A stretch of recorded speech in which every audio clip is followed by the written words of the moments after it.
Vince versus Wreck-It Ralph. Hey everybody, I am Vince of Geekvolution. Go on and welcome to Vince versus what? Vince versus Wreck-It Ralph. So, Wreck-It Ralph was an okay movie. There wasn't a lot of that. Well, there wasn't a lot that would make this movie stand out among movies, other than the big nostalgia fest that a lot of the video game cameos were. But I'll get to that. Let me talk about some of the good stuff that happened in this movie. Not to say that it's bad. I would recommend Wreck-It Ralph, but I would recommend Wreck-It Ralph. That's hard to say.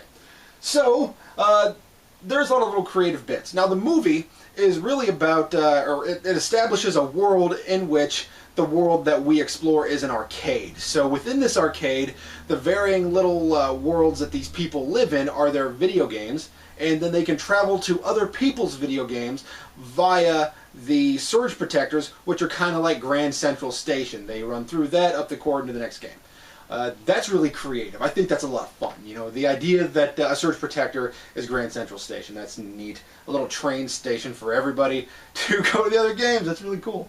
So, they have this entire storyline that revolves around games being unplugged and how awful that is, and it's kind of the end of the world for that particular game, and it's sad to some extent. And the idea of rebooting the universe, it's you know, there's a lot of fatalism that is in this game, and a lot of fearfulness of the hand of the video or arcade owner coming in and destroying your world just by unplugging you, thinking that the game's broken. So it's interesting how much of an innocent act can ruin the entire world of these characters.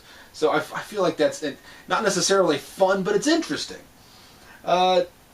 In Ralph's game, all the little people that are not Ralph or Felix being the good guy in the game, all of the little side characters move in these really blocky, fun ways, and they're all short and they're all squat in comparison to Ralph and even Felix, even though Felix is a very, very small person in comparison to Ralph. And then these little people move in these really fun, blocky ways, and they never break away from that. They keep it consistent, and that's a lot of fun. And I love this idea that these game characters, the way you see them on the screen, even though they're three-dimensional when you become Ralph or Felix, when you go into their world, they're three-dimensional, but they still move in the same way that they do in the video game, and that's a lot of fun to me. Let me see what else. Voice talent. The voice talent's a lot of interesting. So we have Sarah Silverman, John C. Reilly, Jack McBrayer, Jane Lynch. Jane Lynch? Is that her name? Or is it Jan Lynch? Jane Lynch. In my notes I have Jan. That's not her name. So, Sarah Silverman, I don't like her stand-up. I didn't like her TV show while it was on. But when I see her in things, if she's not the main character, I tend to enjoy it. Or if she's not the writer, I tend to enjoy it. So, I do think she has talent. She has this really kind of fun, smoky-ish voice that really suits the Vanellope characters, or the characterization of Vanellope very well. And I feel that she brought a lot to that character. John C. Reilly, he didn't really have to, I mean, none of these people had to use an extreme amount of range for their characters, but, and Jane Lynch, they kind of just asked her to be the type of character that she usually is. Kind of a hard ass. So, and Jack McBrayer, of course, that guy is just the same sweet, lovable, innocent guy that he is in a lot of other things. So, or maybe kind of, well, he's not extremely masculine, and that's what they wanted. They wanted a guy who was, I don't necessarily want to say that he's always sweet and lovable, but I feel like that's an easy way to put it. So John C. Reilly did a serviceable job. I like John C. Reilly. I tend to enjoy the things John C. Reilly's in, or at least I tend to enjoy his performance in things that he's in. And I wasn't necessarily disappointed by the character arcs. We get discernible character arcs for the three main characters here, Ralph, Vanellope, and Felix. Ralph, being the main character, has this severe low self-esteem because he's a bad guy, and at the beginning of the movie and in the trailers they show Ralph going to the support group for bad guys, and I think that's a really interesting creative idea that they all get together, and they're not necessarily bad guys by nature, but they play the bad guys in the roles of the video games, and in the video games everybody treats them like bad guys, but they say that's what the programming wants to have. If I was not the bad guy, the game would get unplugged and it would ruin our world.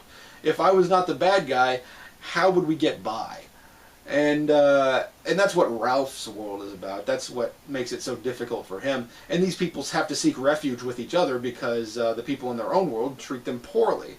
Granted, there are some monsters in the games that are controlled, that are not exactly bad guys, rather just monsters, but bad guys, like Dr. Robotnik and Bowser.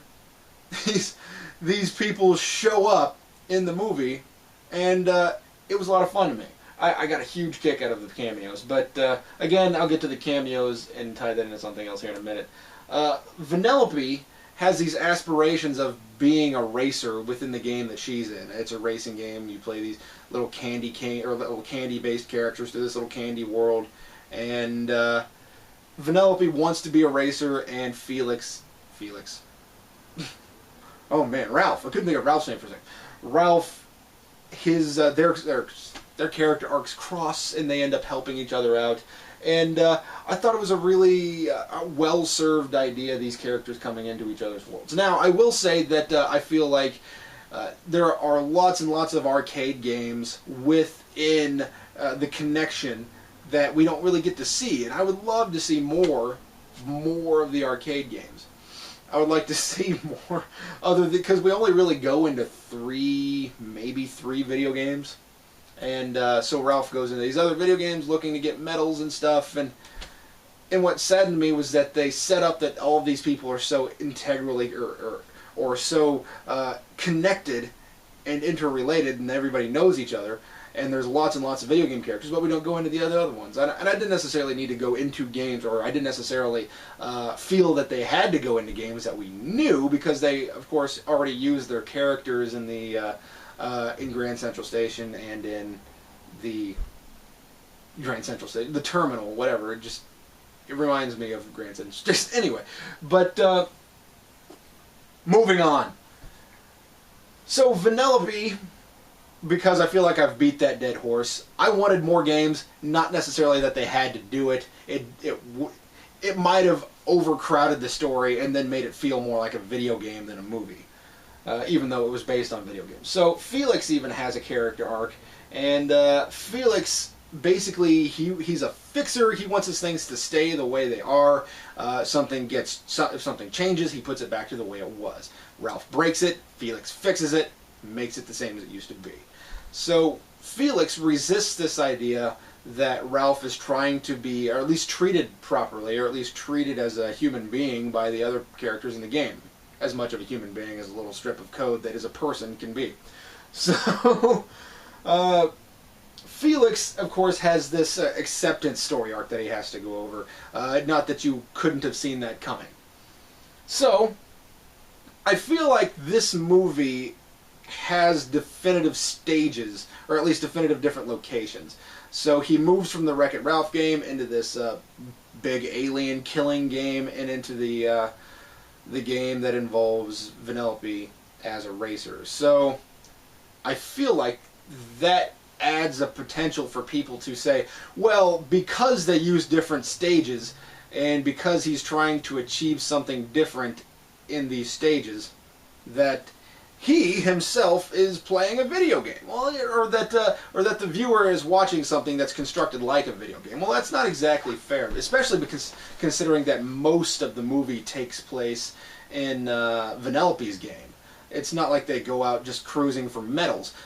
Essentially, what Ralph tries to do is he thinks to himself, well, maybe if I can win one of these medals from one of these other games, I can bring it back and I can prove to these people that I'm worthwhile. I'm not just a bad guy. I can be a good guy for once. So all he wants to be is treated well. That's it. He just wants to be a guy that people are nice to.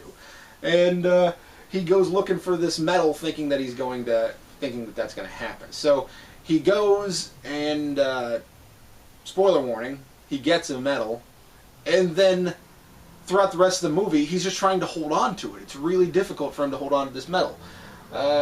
Because it's not just him that's looking for it. Everybody wants a medal. I mean, or at least all of the heroes get medals eventually, and then all of the bad guys get shafted. They don't... I mean, they're not really bad guys, but people treat them as their bad guys. I feel like you're following me. I'm going to move on. So, I do feel like it's unfair to say it's constructed like a video game, because it's really not. It's really not.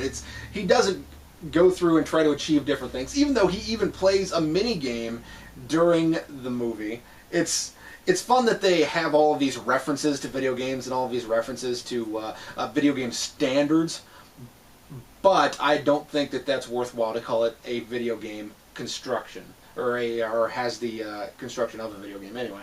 The nostalgia for me, I was sitting there watching this movie, and having grown up with a lot of the same games that were in the movie itself, my fiance kept leaning over to me and going, "Vince, who's that?" I'm like, "Oh, that's Dr. Robotnik. That's from Sonic." And oh, okay. "What's Q*bert?" "You don't know what Q*bert is? It's Q*bert."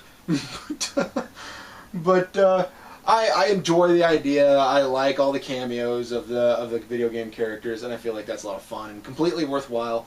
I feel like that was done just to get a lot of butts in the seats, because they weren't really significant characters. They weren't. Almost nobody played a significant role that wasn't a completely fabricated character, and that saddened me a little bit. It wasn't necessary. I almost would have preferred that they would have just come up with original video game characters for everybody. Like, why go through all of the effort to get all of the licensing for these characters, or at least the approval to use them, if you're not going to use them as significant characters? I just feel like that's strange. Now, what's interesting to me is that they have these cameos that, of course, younger audiences are not going to know or recall or blah blah, but all of the humor is really designed for children. It's all baser humor. It's all, it's not all, but a lot of it's potty humor. A lot of it's goofy words, people using insults that are extremely childish that a kid might laugh at, or at least that the people who made it would think that a kid would laugh at. So there's not a lot about the humor in the movie that's really attractive to an adult. It's not something that spans the audiences. It's made for a kid. Now, that being said, there is a discernible character arc for everybody, so therefore there's something to latch on to here. So it is a family movie and not just a children's movie. But I feel like you could have made it more clever. Why did it have to be poop jokes the whole time? Why did it have to be it just saddened me. Like, I feel like they had a really good idea, and then they made a good story, and then they laid over it this frosting that was filled with immature humor. I understand it's a kids my and you want kids to laugh and have a good time at it, but you can do that without having to use potty humor, and I resist potty humor. Unless it's super clever, which it's really hard to be clever with potty humor. Unless it's clever, I can't stand it. Anyway, thanks for watching Vince Versus. Tune in next time on Geekvolution when Vince will be versus something else. See you then.